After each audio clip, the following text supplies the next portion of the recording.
자, 이번에는 미국에 계신 강휘연님 자기소개 한번 부탁드릴게요. 강휘연님. 네, 안녕하세요. 네. 저는 미국 오하이오주 반갑습니다. 오하이오주 주립대학교에서 물리학 박사과정을 하고 있는 강휘연입니다.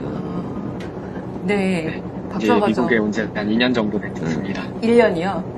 2년. 이제 2년 정도 그렇군요. 되었습니다. 네. 네. 이번에 그럼 재외국민 투표는 어떻게 하실 예정이세요? 했나요? 네, 저는 이번 주 토요일에 미국 시카고에 있는 시카고 투표소로 가서 투표를 할 예정입니다. 한 250km 정도 떨어져 있어서 비행기를 타고 시카고에 가서 투표를 하고 그날 바로 다시 돌아올 예정입니다. 아이고. 와, 그러면 비행기 타고 가시나요? 네, 비행기를 타고 갑니다. 왕복 한 $300 정도 아, 되는데요. 50만원. 사실 학생한테. 유학생으로 40. 네, 40만원. 네, 큰 돈이지만 대통령 선거 투표 이번에 꼭 해야 한다고 생각해서 바로 비행기표를 끊었습니다. 지난번에는 못 하셨다고도 들었어요. 네, 지난번에는 저희 연구 미팅 일정이 있어서 아쉽게 투표를 못했는데 사실 이번에도 제가 박사 자격 시험이 대선일 6월 3일에 저희 박사 자격 시험이 있는 날이기도 한데 그걸 준비 중이지만 그래도 이번 대통령 선거는 꼭 하고 싶어서 시카고로 가는 비행기표를 바로 끊었습니다. 네. 아, 감동적입니다. 이번에 왜 꼭 하고 싶으세요? 네, 사실 12월 3일에 있던 그 비상계엄 사건 때문에 그런 일이 다시는 일어나지 말아야 한다고 생각을 하고 꼭 우리 손으로 좋은 대통령을 뽑아서 정말 미국에서 당당하게 한국에 이런 대통령이 있다라고 보여줄 대통령을 제 손으로 꼭 뽑고 싶어서 이번에 대통령 선거는 꼭 해야겠다고 생각을 했습니다. 제가 이 제외 국민들 말씀을 듣다 보면 그런 게 있어요. 외국으로 나가면 애국자가 된다고 맞아요. 하잖아요. 정말. 이제 국가 정체성이 좀 생겨나고, 그리고 다른 사람 눈에 이제 한국이 보이는 거예요.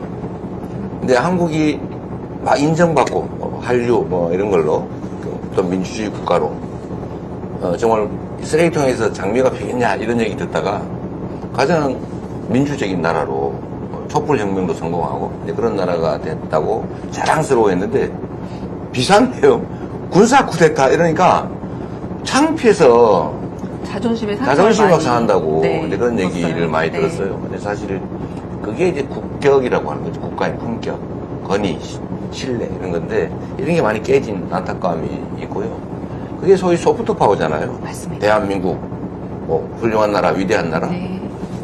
이렇게 담고 싶은 나라 이런 게 국력인데 지난 3년 동안 이런 게 너무 많이 훼손됐죠. 맞습니다. 네, 해외에 계신 분이 그런 거 많이 느꼈을 것 같아요. 연구자시니까 사실은 R&D 환경에 굉장히 예민하시지 않나요? 지금 미국에 유학 가 계시기도 하고 R&D가 너무 윤석열 정부 동안 혹독했었던 그 환경에 대해서 혹시 하실 말씀 없을지도 궁금합니다. 네, 맞습니다. 한국에 있는 저희 많은 친구들이 지금 대학원에서 연구를 하고 있는데 R&D 예산을 정말 기습적으로 삭감을 해버려서 정말 실험을 하는데 필요한 약품도 아껴서 쓰고 그런 실험용 용품들도 충분하게 활용을 하지 못하고 그 얼마 없던 대학원생 월급도 깎여서 힘들어하는 모습을 너무 많이 봤습니다. 이재명 후보님 대학원 과학 공약 굉장히 좋은 공약 많이 있는 거를 잘 봤는데 꼭 나중에 R&D 예산을 네. 잘 해서 우리나라가 과학 강국이 되게 도와주시면 감사하겠습니다. 이게 사실은 이번 윤석열 정권의 본질을 잘 보여주는 건데요. 맞습니다. 네. 원래 우리 대한민국이 가진 것도 없고 자원도 많지 않고 가난한 나라였는데 지금처럼 성장한 경제 강국 소리를 듣게 된 거는 다 부모들이 배고러 가면서 논밭 팔아 가면서 자식들 공부를 시켜서 그래서 가능하게 된 거예요. 근데 국가도 사실은 공부에 투자해야 되거든요. 공부해야 돼요, 국가도. 국가 전체가. 그게 R&D 예산이란 말이에요. 그리고 한 나라가 부강해지느냐, 쇠락해지느냐는 과학기술 수준에 달려있어요. 맞습니다. 제가 제일 안타깝게 생각하는 게, 그 조선 말에 동학 농민군들이 우금치 고개에서 약 3만 명 가까이 되는 농민군이 전멸당했거든요. 근데 일본군하고 관군 숫자가 2천 몇백 명이 불과했는데 한 명도 부상자가 없었대요. 그러니까 일방적으로 학살을 당한 거예요. 왜 그랬냐? 이 농민군들은 전부 죽창, 뭐 자레야 화승총, 이 도 이런 정도로 가지고 있었는데 일본군이 이 당시에 그 서부 영화에 나오는 게틀링 기관총이라고 이렇게 기술차가 있었군요. 네, 엄청난 기술도 과학기술 수준차가 있었던 거예요. 그래서 깨끗하게 전멸해버리고 조선이 일본으로 넘어가는 결정적 계기가 됐죠. 앞으로도 마찬가지라서 정말 이 첨단 과학기술 시대에 과학기술 수준이 그 나라 운명을 좌우하는데 과학기술 연구개발 예산을 대폭 삭감을 하는 이런 세상에 바보가 어디냐. 네? 정말 딱 그거죠. 아이들 공부하러 학교 가는데 뭐 학교 가냐 그 논이나 매러 가자 뭐 이런 거하고 똑같은 거죠. 맞습니다. 논이나 매 그게 훨씬 더 낫지. 네. 참 3년을 후퇴했는데 지금부터는 많이 개선하도록 노력할 겁니다. 네, 그렇게 해야지. 우리 휘연님은 이재명 후보 공약집 보셨어요? 네, 맞습니다. 재외선거용 어떤 선관위에서 온 재외선거 홍보 책자를 봤는데 네네. 그중에서 저는 처음으로 눈에 띄는 게 우편 투표제였습니다.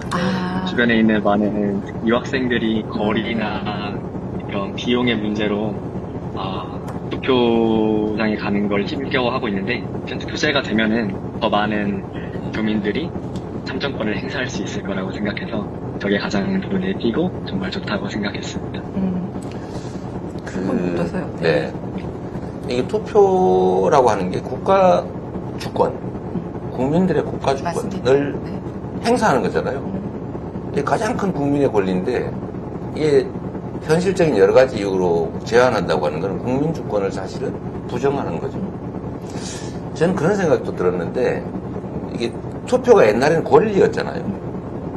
지금은 투표가 의무적 성격도 있다. 우리 공동체의 의사를 결정하는데 참여하는 건데 돈이 들잖아요.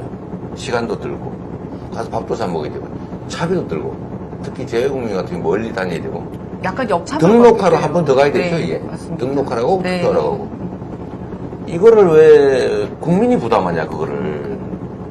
그래서 이 호주나 이런 데에서는 투표하는 사람한테 인센티브를 줘요. 어느 나라는 이제 벌금을 매기는 나라도 있다고 해요. 아주 소수인데 벌금은 너무 심하고 장려를 하는군요. 장려를 인센티브를 주는데 수당을 주는 거죠. 투표 수당을. 제가 성남시에 있을 때 이 투표 수당을 도입하려고 했더니 선관위에서 안 된다고 해서 못했어요. 가면 차비 정도는 주자. 예를 들면 1인당 5,000원, 10,000원이라도 주자. 투표 안 하는 사람들은 노는 거잖아요. 공동체 의사결정, 누구를 뽑는 거. 이것도 사실은 옛날에는 권리지만 이제는 의무로 점점 전환된단 말이에요.